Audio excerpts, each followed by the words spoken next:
Look at how Kim the whole sky is though right now. You got like 3 chemtrailers like right there. They're gonna move.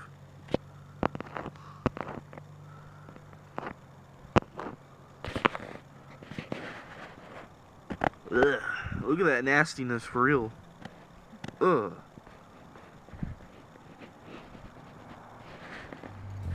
Chemtrails are a term for stratospheric aerosol injections, otherwise known as geoengineering. These white lines that are stretched across the beautiful blue sky have long been mistaken as simple contrails, which are water vapor left behind from airplanes, but they are clearly different. For instance, when observing a contrail, one will notice that the white line disappears or fades away after a couple of minutes, but chemtrails have a much more different effect. When observing a chemtrail, one will see that not only does the white line remain in the sky for hours on end, but the color of the sky will actually change to a milky hazy color, or bizarre nasty looking clouds will form right where that beautiful blue sky used to be. Geoengineering and weather manipulation is nothing new, but has been around for over 150 years. Weather modification has been something that the United States and many other governments have been working on for years, including Project Storm Fury, which is a US project that focused on controlling the storm paths of hurricanes. Since geoengineering and weather modification goes back so far, it is clear what the agenda is for weather manipulation. Weather modification dates at least back to the 1830s, when the proposals of American meteorologist James Pollard Espy to stimulate rain by controlled forest burning led to him becoming feted as the Storm King.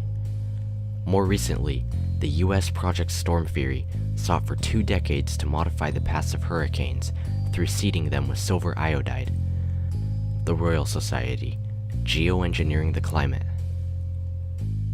HAARP, or High Frequency Active Auroral Research Program, has been known for its testing with geoengineering. Geoengineering is the alteration or manipulation of the weather. HAARP was a facility that used ionospheric heaters to change the weather. Although we are told that HAARP shut down years ago, there are many more facilities just like this all over the world. For instance, there's the Sura Ionospheric Heating Facility in Russia, the High Power Auroral Stimulation Observatory, or HIPAS, in Fairbanks, Alaska, the Arecibo Observatory in Puerto Rico, and ISCAT, which operates many facilities across the world stemming from Sweden. David Icke once said, "We now know that the ability to relocate weather systems with electromagnetic weapons and skies seeded with conductive aerosols is the key to the creation of artificial global warming." Global warming is a lie created specifically by the Club of Rome. The propaganda portrayed by the mainstream media about global warming is that the population must pay carbon taxes to Al Gore, as if they would use that money to prevent the Earth from rapidly heating. HAARP controlling the weather is a powerful weapon that can be and will be utilized by the powers ruling our world. By controlling weather, governments can cause fake natural disasters and have massive impacts on agriculture and growing food by changing the climate. Using false disasters would be a great way to open FEMA camps and begin full-phase New World Order with everyone enslaved. Some declassified documents from the US government detail injecting nanofibers and mechanized dust into the air. These nanofibers are being sprayed into the air and are found in chemtrail samples. Biometric Application Programming Interfaces, or BioAppies, are sprayed onto people through nanobots released through chemtrails, making it easier to manipulate and control the minds of humans. One of the most sinister and difficult to fathom conspiracy theories I've ever come across posits that nanobots are being sprayed on us all to install BioAppies, Biometric Application Programming Interfaces, which basically allow for the mental and emotional remote control of humanity.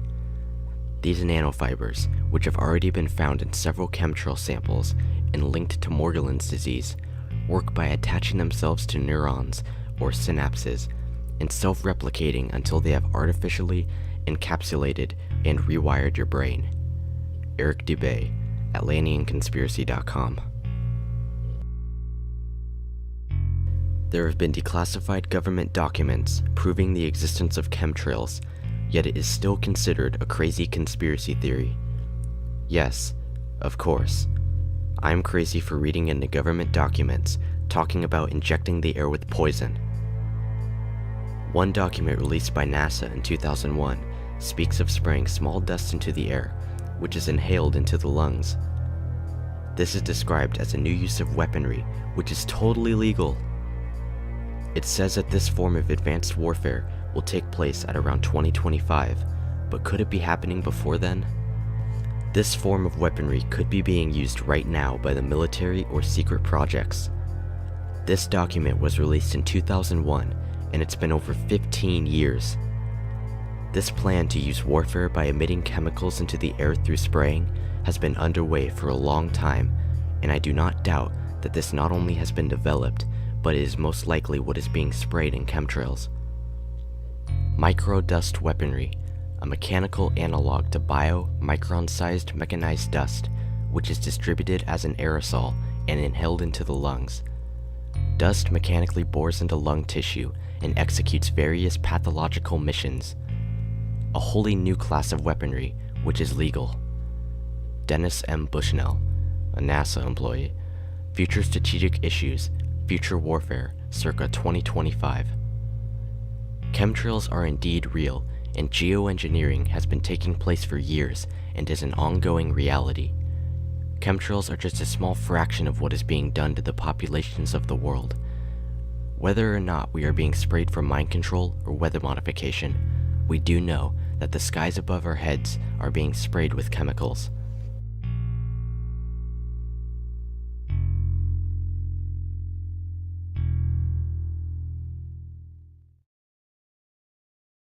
Just a question, do you know what is a chemtrail? The what? A chemtrail. I do know what a chemtrail is. Yeah, and is it true? Well, there's a big debate. No, but do you believe it? I don't know. Well, I don't have enough information for that. Okay. Yeah, but because I saw a lot of videos on the internet, and it really looks believable. Well, it's arguable both ways, I think. Yeah? Depends on which side you're on, but... Yeah. But what is your personal opinion of it? I think there's part of truth. Part of truth, yeah. Yeah. Yeah, we should investigate this, because when it's true, imagine so many people, they suffer of this. Yeah, it's a necessary evil, as you could say. Yeah. Okay, thank you so much. Have a good day, sir. You too. Thank you. Aircraft making a condensation trail is very similar in many ways to when you go outside on a cold day and exhale. You create a condensation trail. That little cloud is a condensation trail. Now, if you take a 2-mile walk on a cold day and you can turn around and you can see your condensation trail tracking all the way back for 2 miles. That's how crazy it is to think that what we're looking in the sky is actually condensation trails. The contrails, not the chemical, the contrails occur because of cold air, minus 30. It takes a high altitude, around 30,000 feet plus. There's carbon dioxide and water vapor in that exhaust. That turns to ice crystals, and that's what you see, the white stream behind it. Those white crystals of ice warm up, dissolve, and the smoke goes away. And it never lasts more than a minute. What we're seeing now, and I first could not believe it, and I started looking at the skies, and these are not normal. They're not natural. There's something going on. I don't know who it is or why they're doing it. All I can testify is it's not natural and it's not normal. It's got to be some outside influence doing that. Thank you. I'm here to give you testimony that chemtrails, they're not contrails, are indeed real. They're spraying almost every day. I watch the clouds and watch the spraying program going on. I want to tell you that we're in very great danger from the pollution that's coming down over us.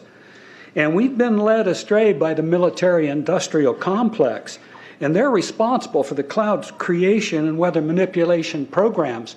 They're dark operations. That's why they're not out in the media. I look around and I see people are starting to look up and see this. Many times I've spoken about chemtrails, And I get this blank look on my face. What are you talking about? I'm saying, look up. As a pilot, before I fly, I look up. And so, boy, they're really out there working. When you look up at the sun and you see a white haze, that is aluminum floating in the air right now, and it's coming from the aircraft.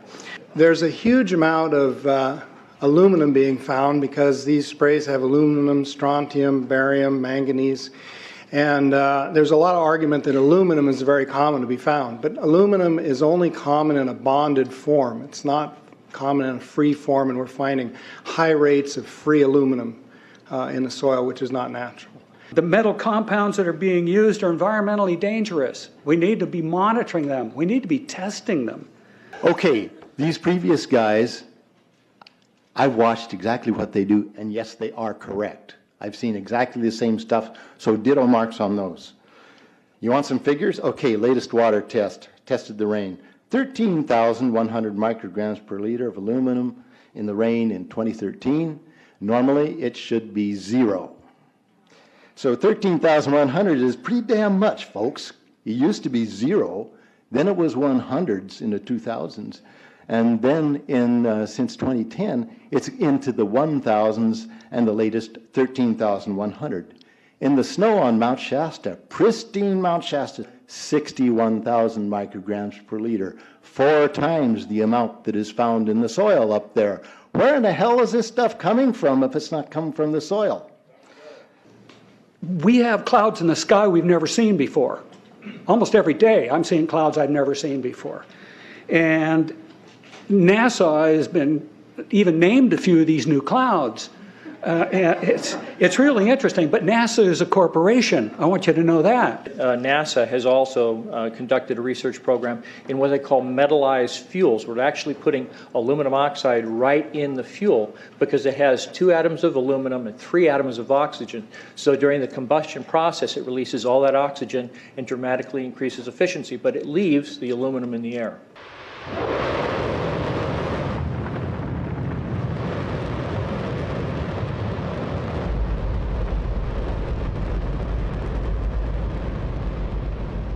Don't worry if you can't hear what I'm saying. I couldn't even hear myself. This is the loudest sound you could possibly conceive. And as it turns out, the cleanest.